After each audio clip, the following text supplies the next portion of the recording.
Guys, আমার ভয়েসের অবস্থা খুবই খারাপ। আমার ভয়েসটা প্লিজ ইগনোর করো। আমি কী দেখাচ্ছি সেটা নিয়ে একটু ফোকাস করো। অ্যান্ড এটা খুবই ইম্পর্ট্যান্ট একটা ভিডিও। আমার খুবই ঠান্ডা লেগেছে, দ্যাটস আমার ভয়েস ভেঙে অবস্থা খারাপ হয়ে গিয়েছে। হ্যালো এভরিওয়ান, আসসালামু আলাইকুম। আজকে আমি দেখাচ্ছি আমার খুবই আদরের ভাগ্নির ওয়েডিং এবং হালদির ছোটোখাটো কিছু অংশ। অ্যান্ড আমি একদম হাত ভর্তি মেহেদি লাগিয়েছি ওর বিয়ের উপলক্ষে। অ্যান্ড আমি চলে এসেছি ওর বাসায়।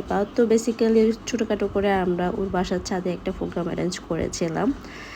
এই ভিডিওটা বেসিক্যালি অনেক আগে দেওয়ার কথা ছিল, কিন্তু সময় সাপেক্ষে করতে পারিনি।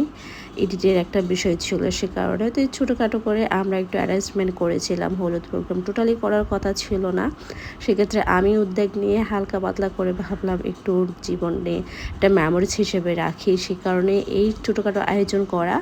এখানে মোটামুটি আমার পুরো ফ্যামিলিগুলাই আছে, কোনো বাইরের মানুষই নাই। আমার শ্বশুরবাড়ি অ্যান্ড আপুর শ্বশুরবাড়ি, তারপরে ঘরের মানুষগুলাই আছি, বাইরের একদম কেউই রাখি নাই।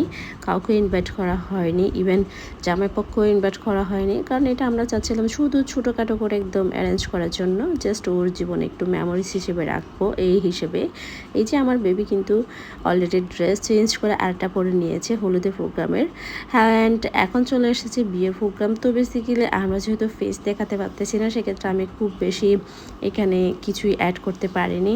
আমরা ফাইনালি চলে এসেছি ওয়েডিংয়ে। তো এই ওয়েডিংটাও খুবই সিম্পলভাবে রাখা হয়েছে, সব কিছুই একদম লাইট ওয়েটভাবে আমরা এখানে প্রোগ্রামগুলো করেছি। ডেকোরেশন অ্যান্ড সব কিছুই একদম হালকা পাতলা করে আমি আপনাদেরকে শেয়ার করব। আমরা যেহেতু ড্রেস থিমটা একদম লাইট রেখেছি, সেক্ষেত্রে আমরা ডেকোরেশনটাও একদম সিম্পলভাবে রেখেছি, একদম লাইটভাবে কীভাবে এস্থেটিক এবং আইসুদিং করা যায় সেভাবেই অ্যারেঞ্জ করার ট্রাই করেছি। তো বেসিক্যালি অনেকে হেভি গর্জিয়াস ড্রেসের সাথে গর্জিয়াস ডেকোরেশন সেভাবে কোনো কিছুই রাখিনি, সিম্পল রাখার ট্রাই করেছি, কজ আমরা একটু সিম্পলি বেশি পছন্দ করি। তো এই যে আমি হালকা পাতলা করে আপনাদের সাথে ডেকোরেশনটা একটু শেয়ার করছি। তো ডেকোরেশনটা খুবই সুন্দর বলতে গেলে, যারা ক্লাসিনেস বুঝে, যারা একদম সিম্পল থাকতে চায় তাদের জন্য এটা খুবই পছন্দ হবে আই হোপ। তো আমাদেরও বেসিক্যালি খুবই পছন্দ হয়েছে, যেভাবেই আমরা চেয়েছিলাম ঠিক সেভাবেই।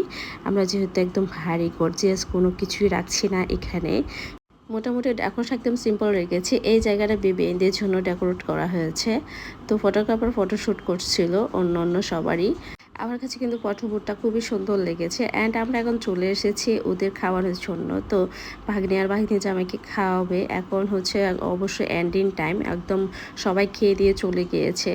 তো এদের খাবারগুলো এত দারুণ ছিল, এত মজা ছিল, জাস্ট সবাই অনেক অনেক সুনাম করেছে, এটাই স্যাটিসফাইড। অ্যান্ড ওরা ফটোশ্যুট করছিল, একদম লাস্ট এন্ডিং টাইম এটা। অ্যান্ড এই টাইমে ওকে বিদায় দেওয়ার সময় ক্যাপচার নেওয়ার আসলে মোমেন্টে ছিলাম না, সবাই খুবই আপসেট ছিলাম, যেহেতু ওকে বিদায় দিতে হবে। অ্যান্ড আমাদের প্রথম মেয়ে, ওকে এভাবেই আসলে বিদায় দিতে হবে সেটা আমরা কখনো ভাবিনি, তাও আবার এত তাড়াতাড়ি। তো অবশ্যই ওদের জন্য দোয়া করবেন। এই ভিডিওটা আপলোড করার কারণ একটাই, যে আমি একটা মেমোরিজ হিসেবে রাখার জন্য এটা আপলোড করেছি। তো বেসিক্যালি আমি শেয়ার করতাম না এটা, শুধু গ্যালারিতে সবসময় তো সব কিছু একসাথে থাকে না, অনেক সময় ডিলেট হয়ে যায়, অনেক সময় ফোন হারায় যায়, সেজন্য এটা যদি আমি আপলোড দিয়ে রাখি তো এক্ষেত্রে ওর একটা মেমোরিজ হিসেবে থাকবে।